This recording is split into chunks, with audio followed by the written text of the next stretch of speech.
मूकं करोति वाचालं पङ्गुं लङ्घयते गिरिं यत्कृपात्तमहं वन्दे परमानन्दमाधवम्। श्रीमन्मदनगोपालं वृन्दारण्यपुरन्दरं श्रीगोविन्दं प्रपद्येऽहं दीनानुग्रहकालकम्। वंशीविभूषितकरान्नवनीरदाभात् पीताम्बरादर्नबिम्बफलाधरोष्ठात् पूर्णेन्दुसुन्दरमुखादरविन्दनेत्रात् कृष्णात् परं किमपि तत्त्वमहं न जाने। नवजलधरवर्णं चम्पकोद्भासिकर्णं विकसितनलिनास्यं स्फुरन्मन्दहास्यं कनकरुचिदुकूलं चारुबर्हावचूलं कमपि निखिलसारं नौमि गोपीकुमारम्।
निर्वच मधुर सौंदर्य निधान मौनव यौवन के सखी तरबर सुखद नयन मन हरण महान मौनव यौवन के सखी तरबर सुखद नयन मन हरण महान नहीं चाहती जाकर करूं कभी तुम्हें अवगाहन नहीं चाहती जाकर करूं कभी तुम्हें अवगाहन सुख उपभोग करूं मैं उनसे नहीं चाहता मेरा मन सुख उपभोग करूं मैं उनसे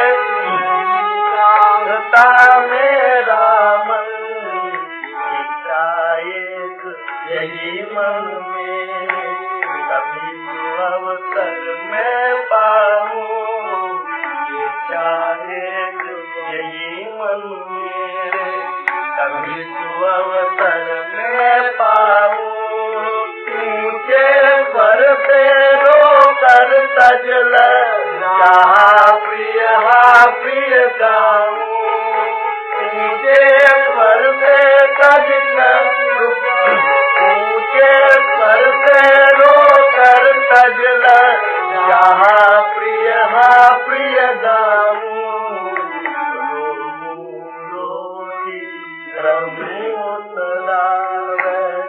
रुके नहीं मेरा क्रंदन रहूं सदा रुके नहीं मेरा क्रंदन हो अनंत सुखमय वह मेरा क्रंदन ही है जीवन धन अनंत सुखमय वह मेरा क्रंदन ही है जीवन धन परम निर्वच मधुर सौंदर्य निधान मौनव यौवन के सखी सरवर सुखद नयन मन हरण महान मौनव यौवन के सखी सरवर सुखद मन हरण महान। चैतन्य महाप्रभु की अंतिम जीवन की गंभीरा लीला जिसमें वे पुरी में रहकर लगातार 18 वर्षों तक श्री राधा भाव में रोते रहे। संयोग वियोग दोनों ही उनके अनुभव में आते, संयोग कम वियोग अधिक, और उनका रोना इतना करुणापूर्ण होता कि भगवान के मंदिर में रहने वाले सभी लोग रोने लगे। आंखों से आंसुओं की धारा नहीं, आंसुओं के फव्वारे छूटे,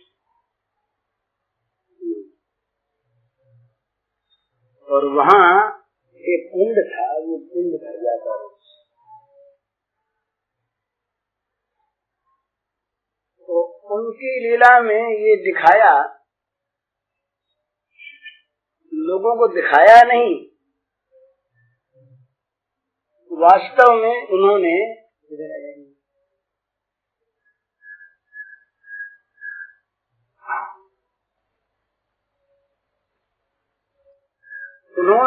दिखलाया नहीं। जो चीज दिखलाने के लिए होती है वो असली नहीं, सहज स्वाभाविक नहीं होती, उसमें कृत्रिमता होती। तो उनका जो सहज क्रंदन था वो उनकी अपनी स्थिति थी, उनकी ये अवस्था थी। उसमें कोई लोग देखे न देखे, क्या देखे क्यों देखे, लोग क्या समझें क्या न समझें, इससे उनके मन के साथ कोई संबंध नहीं। तो उसी भाव में एक दिन वे बहुत कुछ बोले, बहुत रोज ही बोलते थे। तो एक दिन के बोले हुए कुछ एक आधी उक्ति का ये अनुवाद है जो भी गाया, ये मूल संस्कृत में था और ठीक उसका अनुवाद नहीं, उसका ये राधा भाव में उनका ये एक उद्गार है। मनुष्य सुख चाहता है, ये सभी हम लोग सुख चाहते हैं, जगत के प्राणी मात्र। तो जहाँ ये सुख काम है वहीं कामना है, चाहे वो सुख भोग सुख हो। भोग सुख में इंद्रियों के सुख, यश मान का सुख, कीर्ति का सुख, वैभव का सुख, स्वर्ग का सुख, ये सब भोग सुख। और मोक्ष का सुख, दिव्य लोकों में निवास का सुख, ये मोक्ष सुख है। तो सभी सुख चाहते हैं, लेकिन जहाँ अपने सुख की कोई कल्पना नहीं है, जहाँ सुख की कल्पना का सर्वथा परित्याग है, छिपा हुआ भी भाव रहता है सुख पाने का। मनुष्य कहता नहीं, पर छिपी हुई सुख की वासना रहती है। वो सारी सुख की वासना सर्वथा भगवान के सुख में परिणत हो जाए। इससे भी एक दूसरा विलक्षण भाव और है, कहीं भाई भगवान के सुख से भी हम सुखी होते हों और इसलिए उनका सुख चाहते हैं। तो ये भी प्रकारा, ये बड़ा ऊंचा भाव होने पर भी प्रकारांतर से इसमें भी कुछ सुख वासना की गंध छिपी रहती है, ऐसा इन प्रेमियों ने माना है। तो एक भाव उनका ये,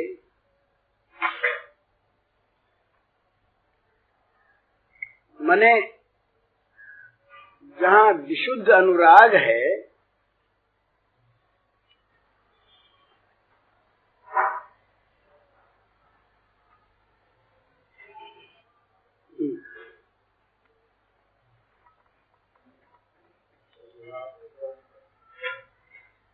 तो जहाँ विशुद्ध अनुराग है वहाँ पर निज सुख की कल्पना नहीं है, निज सुख की वासना लेश भी नहीं है,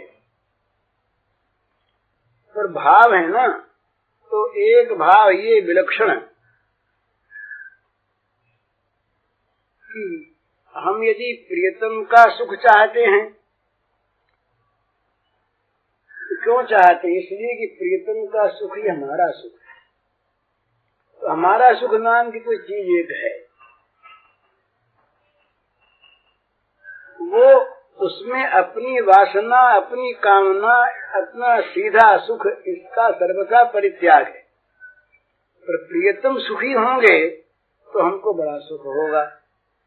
कि हमको बड़ा सुख होगा प्रियतम के सुख से, ये भी सुख का एक मनोरथ है। तो चैतन्य के जीवन में उन्होंने एक बार ऐसी बात कही कि हम ये भी नहीं चाहते, हम चाहते हैं हम केवल उनके वियोग में रोते ही रहें, तो ये रोना ही हमारा सुख। इसी भाव की वो चीज थी, उसी का ये शब्दांतर नहीं है, भावानुवाद है। हूँ चाहे, राधा जी कहती है, हूँ चाहे वे परम अनिर्वचनीय मधुर सौंदर्य निधान, हूँ नव यौवन के सखी सरवर सुखद नयन मन हरण महा। वे प्रियतम भले ही परम अनिर्वचनीय मधुर सौंदर्य के भंडार,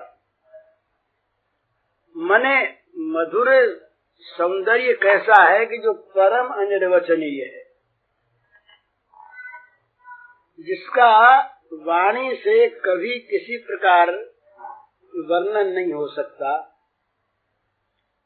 ऐसी जो वस्तु होती है वो फिर अनिर्वचनीय कहलाती है, और ये अनिर्वचनीयता जब और आगे बढ़ जाती है तो उसका नाम होता है अचिंत्यता। अचिंत्य हो जाती है, मन से भी पर। तो चाहे वे परम अनिर्वचनीय मधुर सौंदर्य के समुद्र हों, ये श्री राधा किशोरी हैं, करुणी हैं, वे कह रही, और अथवा चाहे वे मन को और नेत्रों को हरण करने वाले महान सुखद नव यौवन के पवित्र सरोवर हूँ, नव यौवन के सखी सरवर सुखद नयन मन हरण महान। ऐसा नहीं कि उनका जो सौंदर्य है वो सौंदर्य बखानने लायक है, पर किसी को बरबस खींचता नहीं, पर उनका ये सौंदर्य ऐसा हो कि जो बरबस मन को और नेत्रों को, किसी के भी मन को नेत्रों को, ऋषि मुनियों के भी, देवताओं के भी, लक्ष्मी जी के भी, पार्वती जी के भी नयन मन को बलात्कार से हरण करने वाला महान सुखप्रद पवित्र सरोवर। लेकिन नहीं चाहती जाकर करूं कभी मैं उसमें अवगाहन। उस पवित्र सरोवर में, सौंदर्य सरोवर में मैं कभी जाकर डुबकी लगाऊं, ये नहीं चाहती। सुख उपभोग करूं मैं उनसे, नहीं चाहता मेरा मन। इसी प्रकार से भी उनसे मैं सुख प्राप्त करूं, ये मेरा मन नहीं चाहता। तो क्या चाहती हो? इच्छा एक, एक दूसरी नहीं, इच्छा एक यही मन मेरे। न मिलन की इच्छा है, न सुख की इच्छा है, न उस सरोवर में अवगाहन करने की इच्छा है। तो क्या इच्छा? इच्छा एक यही मन मेरे, कभी स्वअवसर मैं पाऊं, ऊंचे स्वर से रोकर तज लज्जा हा प्रिय गाऊं। बस एक ही इच्छा मेरे मन में है कि कभी अगर सौभाग्य प्राप्त हो जाए, उच्च स्वर से, सारी लज्जा को छोड़कर उच्च स्वर से रो रो कर हा प्रिय हा प्रिय हा प्रिय, ये गान अभिलाषा बढ़ी है। तो कहती हैं कि स्वअवसर कभी पाऊं, ये तो एक बार की बात है, ये ऐसा नहीं। रोऊं, रोती रहूं सदा, वह रुके नहीं मेरा क्रंदन। मैं रोऊं, सदा रोती ही रहूं, और मेरा ये जो क्रंदन है ये कभी भी रुके नहीं, इसमें विराम नहीं हो। वो अनंत सुखमय, वह मेरा क्रंदन ही हो जीवन। हे जीवन, बस वो जो मेरा अनंत क्रंदन, ये अनंत सुखमय निरंतर बना रहे, अनंत हो जाए। ये मेरा अनंत क्रंदन, अनंत सुखमय अनंत क्रंदन हो जाए, सदा रोती रहूं। ये तो बात ये है कि हम तो भगवान के लिए ही रोना नहीं जानते। ये तो भगवान के भी दुखों को त्याग करके रोना है। भगवान के लिए रोना जो जाने वो फिर कभी भोगों में फंस नहीं सकता। ये एक सिद्धांत, अकाट्य सिद्धांत है कि जब तक भोग की ओर मन आकृष्ट होता है तब तक उसका मन भगवान की ओर खिंचा ही नहीं, रोना तो दूर है। भगवान के अमिलन की जो व्याकुलता है तो वो उसे उसकी कल्पना में भी अभी तक नहीं आई। वो तो रोता है भोगों के लिए, रोता है विषयों के लिए, रोता है इस छोटे से जीवन के नाम रूप के सुख साधन के लिए। जरा सा हमारा ये जीवन क्षण भंगुर शरीर और यहाँ की एक कल्पित सारे के सारे संबंध, ममता के, आसक्ति के, जो बिल्कुल बिल्कुल छूट जाने वाले ये सभी का अनुभव, कि जरा से जीवन में अनुकूलता प्राप्त करने के लिए, अनुकूलता का है कि नाम का नाम हो और शरीर को आराम, बस और कुछ नहीं। हम चाहते क्या है? नाम का नाम और शरीर का आराम, दोनों ही हम नहीं हैं। तो भगवान के सनातन अंश हैं। अब तक तो हमने असली सुख के लिए रोना नहीं सीखा। हम तो इस भ्रांति में पड़े हुए हैं कि जो परम दुख है, जो सर्वथा त्याग करने योग्य है, जिसका संग हमें नरकों में ले जाने वाला है, उस कुत्सित विषय की ओर हमारा मन नित्य आकृष्ट रहता है और उसके लिए हम रोते हैं। आंसू बहा के रोएं या मन के आंसू निरंतर बहाते रहें। चिंता प्रमेयांच प्रलयांतामुपाश्रितः अनेक चित्त विभ्रांता मोह जाल समावृता। इसका यही अर्थ है कि दिन रात चित्त रोता रहता है, स्वप्न में भी, जागरण में भी, बाजार में भी, घर में भी, मंदिर में भी। भगवान के सामने जाकर के भी हम कहते हैं, भगवान हमारे मन के अभिलाषा को पूर्ण कर दो। देवी जी माँ के सामने रोता है, वो हमारे मन का अनुवाद किया ऋषि ने। पुत्रम देहि धनम देहि यशो देहि द्विषो देहि। माँ के सामने जाकर वो अनंत चिन्मयी माँ, जो चिन्मय भगवान को हमें दे सकती है, उनके सामने जाकर हम कहते हैं कि माँ हमें रूप दो, यश दो, पुत्र दो, धन दो और हमारे बैरियों को मार दो। ये हमारी कैसी अभिलाषा है। हम भगवान के सामने कहाँ रोते। तो पहले तो ये मोह मिटाना होगा, जिस मोह को लेकर हम बिल्कुल भगवान के विपरीत दशा में, ये राधा भाव और गोपी भाव तो महान त्याग का उच्चाति उच्च आदर्श है, बहुत ऊंची चीज। मुमुक्षुओं को ये प्राप्त नहीं है और प्रेमी जन तो मानते हैं कि ज्ञानी सिद्धों को भी ये प्राप्त नहीं है। ज्ञानी सिद्ध अपनी कैवल्यावस्था में स्थित हैं, परंतु ये भावराज्य का ये महान त्याग उनकी कल्पना से अतीत है। तो ऐसी अवस्था में सबसे पहले तो हमें त्याग करना होगा ये मोह, जो मोह हमें जानबूझकर और अंधकूप की, अंधतम की ओर ले जा रहा है।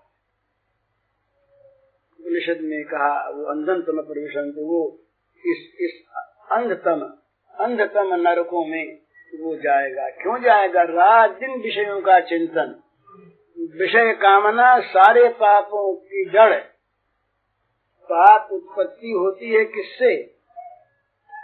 कामना से। काम एष क्रोध एष रजोगुण समुद्भव महाशनु महापापमा विद्येन मिह वैरिणम। हम लोगों में क्या है, मैं निंदा नहीं करता, अपनी परिस्थिति बता रहा हूं, दूसरे की नहीं।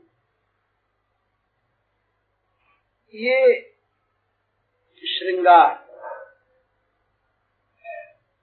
ये विषय यद्यपि भगवान के साथ संपर्कित हो जाने से ये सब पवित्र हो जाते हैं, अंतःकरण की विशुद्धि करने वाले होते हैं, पर हमारा मन अगर हम गहराई से देखें तो भगवान के संपर्कित विषयों में भी जितना विषय सेवन करता है उतना भगवत सेवा नहीं करता। जरा गहराई से देखने की चीज। सुंदर संगीत हो रहा है,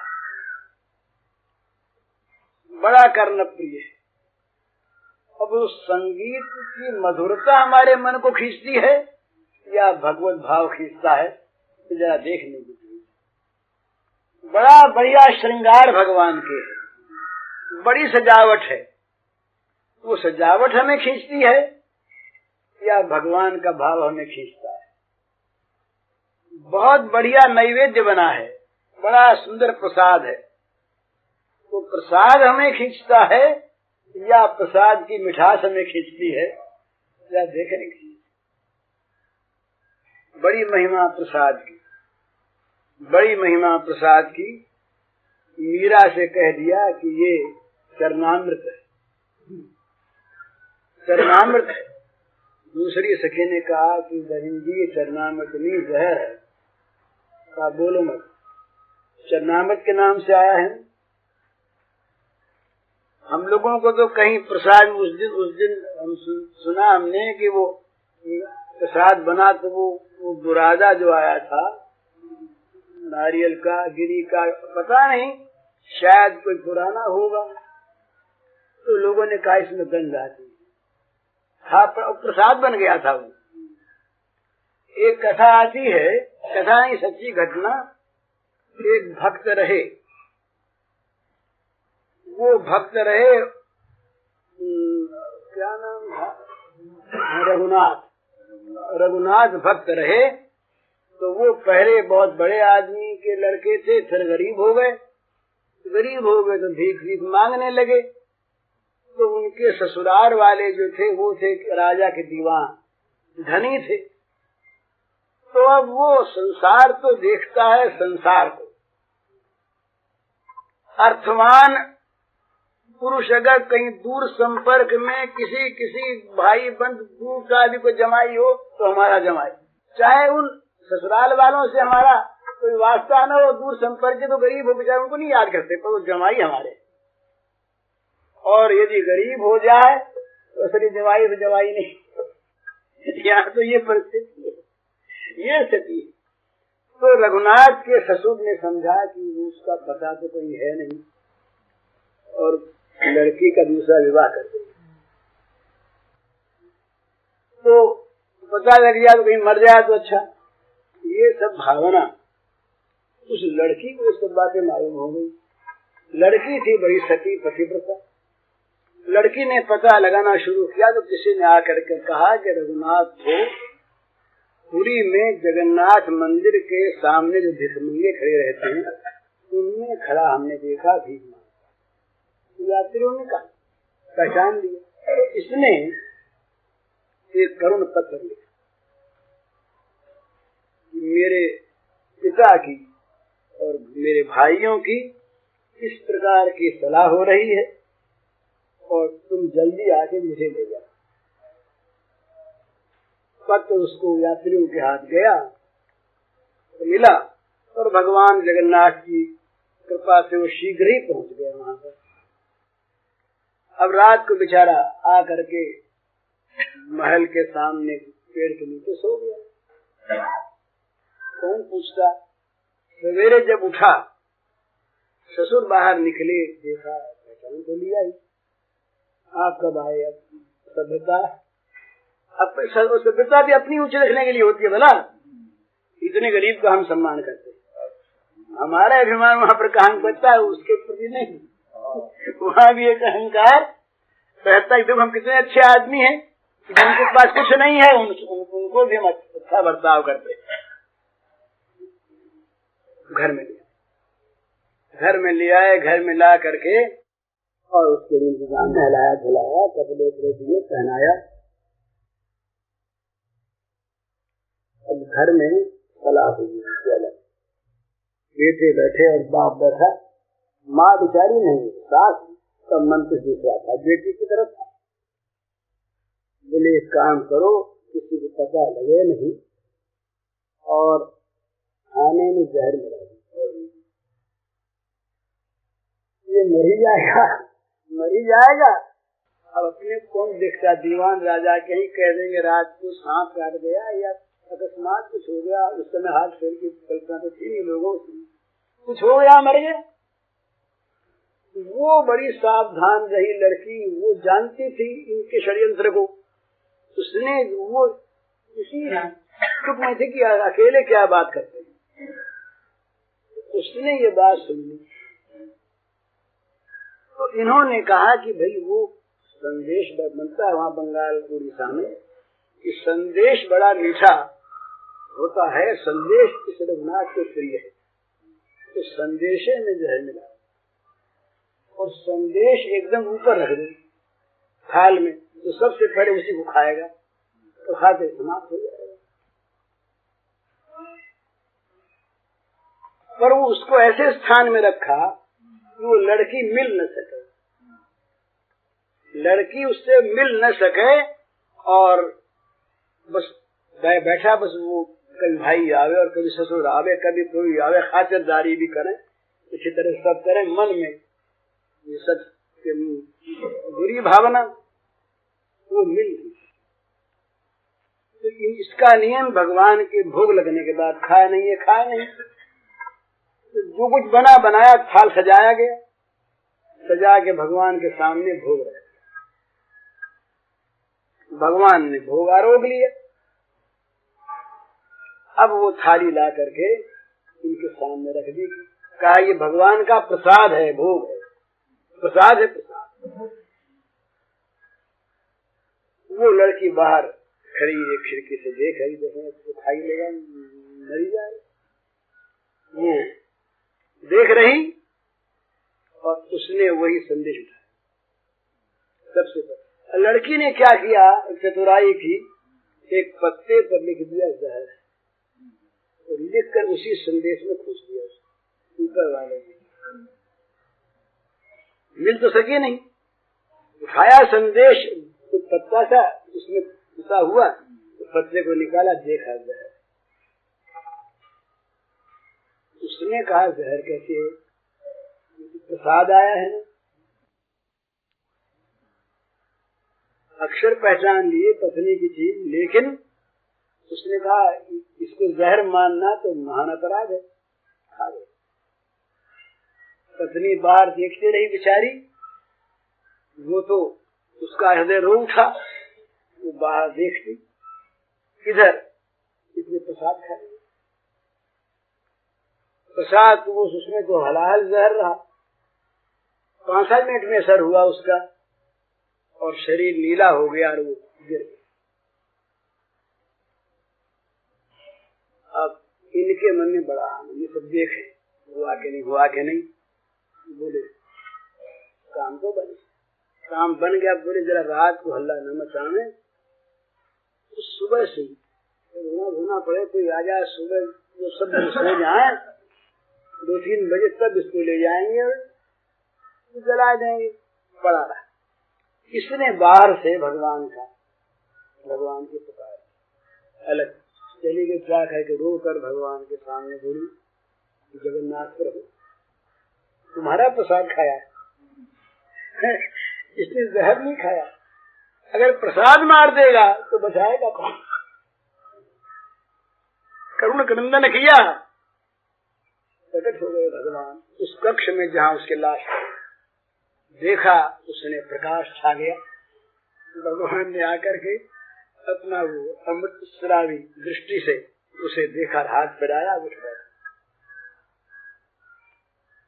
तो ये हृदय हो गई, इसने जाके पति से अंदर घुस गई, कह दी सारी बात, वो सारे हतप्रभ हो गए। इसके बाद की कथा फिर भी उन्होंने ये संक्षेप में वो सवेरे उसने कहा कि अब यहाँ पे रहे। ये दोनों घर से निकल पड़े तड़के ही। दरिद्र पीछे से इसने देखा कि ये तो कहीं बात फैल जाए, ठीक नहीं। दीवान साहिब पलटन बुलवानी फौज की, वहां पर मिल जाओ, पीछा करने गई पलटन। वहां वो भक्त की जीवनी में आती है, वहां भगवान आ गए, सारे पलटन समाप्त हो गए। तो ये इस बात पर मैं कह रहा था कि हम लोग प्रसाद खाते हैं या स्वाद की चीज खाते हैं। दृष्टि हमारी स्वाद पर है या प्रसाद पर है, इसका पता लगना मुश्किल होता है, अपने आप को नहीं लगता।